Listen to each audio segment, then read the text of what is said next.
नमस्कार, आप देख रहे हैं इक्वालिटी न्यूज और मैं हूं काजल आपके साथ। चलिए नजर डालते हैं आज की प्राइम टाइम खबरों में इस वक्त की बड़ी खबरों पर। संसद में राष्ट्रवादी कांग्रेस पार्टी एनसीपी के प्रमुख शरद पवार ने आज पीएम नरेंद्र मोदी के साथ मुलाकात की, जिसके बाद आज अटकलों का दौर शुरू हो गया था। प्रधानमंत्री नरेंद्र मोदी तथा राष्ट्रवादी कांग्रेस पार्टी के प्रमुख शरद पवार के बीच संसद परिसर में बुधवार को हुई मुलाकात के बाद अटकलों का बाजार गर्म होने लगा। संसद भवन स्थित प्रधानमंत्री के कार्यालय में दोनों नेताओं के बीच लगभग 20 मिनट तक बातचीत हुई। बाद में एक प्रेस कॉन्फ्रेंस में शरद पवार द्वारा स्पष्ट किया गया कि पीएम से उन्होंने लक्षद्वीप से जुड़े मुद्दों को लेकर चर्चा की। साथ ही महाराष्ट्र परिषद की पिछले करीब 2.5 साल से खाली सीटों को लेकर बातचीत की। इसके बाद पत्रकारों से बात करते हुए उन्होंने कहा कि महाराष्ट्र में अगले विधानसभा चुनाव के बाद महाविकास आघाड़ी ही सत्ता में वापस आएगी। गौरतलब है कि शिवसेना और एनसीपी के नेता केंद्र सरकार पर केंद्रीय एजेंसियों का दुरुपयोग कर विपक्ष के नेताओं को परेशान करने का आरोप लगा रहे हैं। ऐसे में यूपीए के नेतृत्व के बारे में पूछे जाने पर उन्होंने कहा कि मैंने कई बार कहा है कि मुझे यह जिम्मेदारी लेने में कोई दिलचस्पी नहीं है।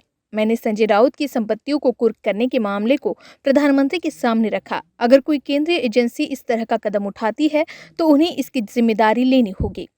उनके खिलाफ यह कार्रवाई हुई क्योंकि वह सरकार के खिलाफ बोलते हैं। बिल्कुल नहीं, कोई खतरा नहीं, ये सरकार चलेगी और आगे के चुनाव जब आएंगे 2.5 साल के बाद फिर वापस आएगी।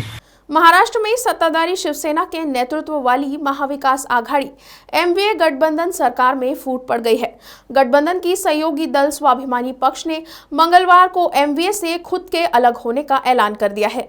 महाराष्ट्र में सहयोगी दलों में फूट के बाद सीएम उद्धव ठाकरे के लिए मुसीबत खड़ी होती दिखाई दे रही है।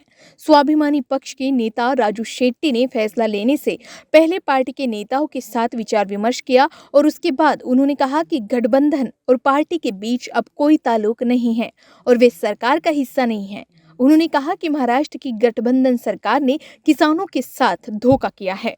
महाराष्ट्र में सत्ताधारी शिवसेना के नेतृत्व वाली महाविकास आघाड़ी गठबंधन सरकार में अब फूट पड़ गई है।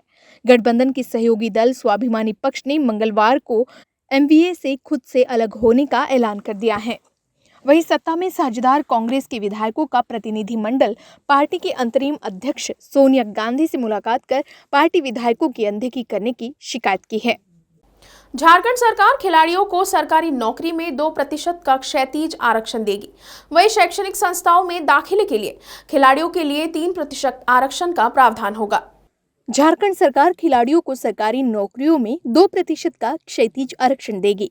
वहीं शैक्षणिक संस्थाओं में दाखिले के लिए खिलाड़ियों के लिए 3% आरक्षण का प्रावधान होगा। झारखंड सरकार ने नई खेल नीति 2022 का प्रस्ताव तैयार कर लिया है। इसे कैबिनेट की मंजूरी के लिए भेज दिया गया है। अगली कैबिनेट में यह प्रस्ताव आने की संभावना है। प्रस्ताव में स्वस्थ झारखंड, खुशहाल झारखंड की दृष्टि रखी गई है। साथ ही देशज एवं पारंपरिक खेलों को बढ़ावा देने की बात यहाँ कही गई है। सरकार ने राज्य में खेल संस्कृति विकसित करने पर जोर दिया, जिसमें ग्राम पंचायत से लेकर राज्य स्तर तक विभिन्न प्रतियोगिताओं का आयोजन होगा। ओलंपिक एवं शीत ओलंपिक में गोल्ड लाने पर 2 करोड़ रुपए देने का प्रावधान किया गया है। नीति में खिलाड़ियों को सीधी नियुक्ति के माध्यम से नौकरी देने की बात कही गई है। राज्य सरकार द्वारा मान्य खेलों, मुख्य रूप से ओलंपिक, कॉमनवेल्थ गेम एवं एशियन गेम्स में सम्मिलित खेल के उदीयमान खिलाड़ी अथवा राज्य में पद एवं राष्ट्रीय भागीदारी करने वाले खिलाड़ी को खेल छात्रवृत्ति दी जाएगी, जिसमें सीनियर खिलाड़ी को 6,000 रुपये, जूनियर खिलाड़ी को 3,500 रुपये एवं सब जूनियर खिलाड़ी को 2,500 रुपये प्रतिमाह दिए जाएंगे। राज्य स्तर पर उत्कृष्ट प्रदर्शन करने वाले खिलाड़ियों को भी खेल सामग्री के लिए 2,000 से लेकर 5,000 रुपये तक दिए जाएंगे। राज्य के Arjun award, Dronacharya, major Dhyan Chand award प्राप्त खिलाड़ी, ओलंपिक में भाग लेने वाले खिलाड़ी और कॉमनवेल्थ एवं एशियन गेम के पदक विजेता जो अब खेल में नहीं है, उन्हें आजीवन 10,000 मासिक पेंशन एवं मृत्यु के उपरांत उनके आश्रितों को 5,000 रुपये मासिक पेंशन दी जाएगी। पंजाब में फिर एक खिलाड़ी की हत्या कर दी गई। यहाँ पंजाबी यूनिवर्सिटी के सामने 2 गुटों में झड़प हुई थी, जिसके बाद कबड्डी प्लेयर धर्मिंदर सिंह को प्रतिद्वंदी गुट की ओर से निशाना बनाया गया। उन्हें बीते रोज रात को गोलियां मारी गई, जिससे मौके पर ही उनकी जान चली गई। पंजाब में फिर एक खिलाड़ी की हत्या कर दी गई। यह पंजाबी यूनिवर्सिटी के सामने दो गुटों में झड़प हुई थी, जिसके बाद कबड्डी प्लेयर धर्मिंदर सिंह को प्रतिद्वंदी गुट की ओर से निशाना बनाया गया। उन्हें मंगलवार की रात को गोलियां मारी गई, जिससे मौके पर ही उनकी जान चली गई। पटियाला पुलिस के एसएसपी नानक सिंह ने घटना के बारे में जानकारी दी। उन्होंने कहा कि मंगलवार की रात को गोली मारकर खिलाड़ी धर्मिंदर की हत्या कर दी गई। पुलिस ने उनकी लाश को कब्जे में लिया है। प्रारंभिक पड़ताल में यह सामने आया है कि मंगलवार रात पटियाला स्थित यूनिवर्सिटी में दोंगकला और थेरी गांव के प्रतिद्वंदी गुटों में झड़प हुई थी। उसके कुछ समय बाद धर्मिंदर ने यूनिवर्सिटी के परिसर के बाहर एक ढाबे पर प्रतिद्वंदी गुट के सदस्यों के साथ बैठक के दौरान अपने ग्रामीणों का प्रतिनिधित्व किया। बात चल ही रही थी कि किसी ने गोली मारकर उनकी हत्या कर दी। ਇਹ ਰਾਤੀ 11:30 ਵਜੇ ਦੇ ਆਸ-ਪਾਸ ਦੀ ਗੱਲ ਹੈਗੀ ਆ ਤੇ ਯੂਨੀਵਰਸਿਟੀ ਗੇਟ ਦੇ ਉੱਤੇ ਇੱਕ ਤੂੰ ਮੈਂ ਹੁੰਦੇ ਹੋਏ ਤੇ ਇੱਕ ਗਨ ਫਾਇਰ ਹੋਇਆ ਤੇ ਜਿਹੜਾ ਸਿੱਧਾ ਆਪਣੇ ਧਰਮਵੀਰ ਸਿੰਘ ਪਿੰਦਾ ਦੇ ਲੱਗਾ। ਇਹ ਦੌਣ ਕਲਾਂ ਦਾ ਰਹਿਣ ਵਾਲਾ ਤੇ ਉਹਦੀ ਥਾਈਂ ਉੱਤੇ ਗੋਲੀ ਲੱਗਣ ਕਰਕੇ ਡੈਥ ਹੋ ਗਈ। ਤੇ ਇਹਦੇ ਵਿੱਚ ਇਹਨਾਂ ਦੇ ਪਿੰਡ ਦਾ ਹੀ ਹਰਵੀਰ ਸਿੰਘ ਜਿਹੜਾ ਹੈਗਾ ਸੀ ਦੌਣ ਕਲਾਂ ਦਾ ਹੀ, ਇਹ ਦੋਨੋਂ ਯੂਨੀਵਰਸਿਟੀ ਪੜ੍ਹਦੇ ਸੀ। ਉਸ ਚੀਜ਼ ਨੂੰ ਲੈ ਕੇ ਇਹ ਮਤਲਬ ਇਹਦੇ ਪੋਸਟਰ ਆਈ ਆਪਸ ਵਿੱਚ ਹੀ ਟਸਲਬਾਜ਼ੀ ਇਹਨਾਂ ਦੀ ਪੁਰਾਣੀ ਚੱਲਦੀ ਸੀ ਤੇ ਜਿਹਦੇ ਕਰਕੇ ਕੱਲ੍ਹ ਕੋਈ ਇਹ ਤੂੰ ਮੈਂ ਹੁੰਦੇ ਹੋਏ ਸਾਨੂੰ ਪ੍ਰੋਵੋਕੇਸ਼ਨ ਆਈਆਂ ਨੇ ਇਹਦੇ ਸਿੱਧੀ ਗੋਲੀ ਮਾਰੀ ਤੇ ਥਾਈਂ ਮਾਰਤਾ ਤੇ ਇਹਦੇ 'ਚ ਅਸੀਂ ਪਰਚਾ ਦਰਜ ਕਰ ਲਿਆ। FIR ਨੰਬਰ 38 ਥਾਣਾ ਅਰਬਨ ਸਟੇਟ ਤੇ ਬਾਕੀ 4 ਦੋਸ਼ੀਆਂ ਦੇ ਖਿਲਾਫ ਤੇ ਬਾਕੀ ਇਨਵੈਸਟੀਗੇਸ਼ਨ ਕਰਦੇ ਹਾਂ। ਇਨਵੈਸਟੀਗੇਸ਼ਨ ਜਲਦੀ ਇਹਨਾਂ ਨੂੰ ਫੜ ਵੀ ਲਵਾਂਗੇ। ਇਨਵੈਸਟੀਗੇਸ਼ਨ ਜੋ ਹੋਰ ਤੱਥ ਸਾਹਮਣੇ ਆਉਣਗੇ ਉਹਦੇ ਮੁਤਾਬਕ ਕਾਰਵਾਈ ਕੀਤੀ ਜਾਏਗੀ। ਤੇ ਸਰ ਕੋਈ ਸਪੋਰਟਸ ਪਰਸਨ ਵੀ ਸੀ, ਕੋਈ ਕਬੱਡੀ ਦਾ ਪਲੇਅਰ ਸੀ? ਨਹੀਂ, ਇਹ ਗਲਤ ਰਿਊਮਰ ਹੈ। ਕੋਈ ਇਹ ਸਪੋਰਟਸ ਪਰਸਨ ਹੈ ਨਹੀਂ ਸੀ, ਕੋਈ ਕਬੱਡੀ ਦਾ ਪਲੇਅਰ ਹੈ ਨਹੀਂ ਸੀ। ਇਹ ਯੂਨੀਵਰਸਿਟੀ ਪੜ੍ਹਦੇ ਸੀ, ਇਹਦਾ ਕੋਈ ਵਾਸਤਾ ਨਹੀਂ ਕਬੱਡੀ ਨਾਲ ਸਪੋਰट्स मैन ना। हाँ, जिम वगैरह ये करता सी, वो रूटीन सारे करते। बता दें कि पंजाब में इससे पहले अंतर्राष्ट्रीय स्तर पर खेल चुके कबड्डी प्लेयर संदीप सिंह नंगल अभियान की भी 14 मार्च को जालंधर में हत्या कर दी गई थी। Bureau report, equality news. Brahmapur क्षेत्र में स्कूल चलो अभियान के तहत ग्रामीण क्षेत्र में जागरूकता रैली निकालकर अभिभावकों और बच्चों को अधिक से अधिक संख्या में स्कूल भेजने के लिए प्रेरित किया गया।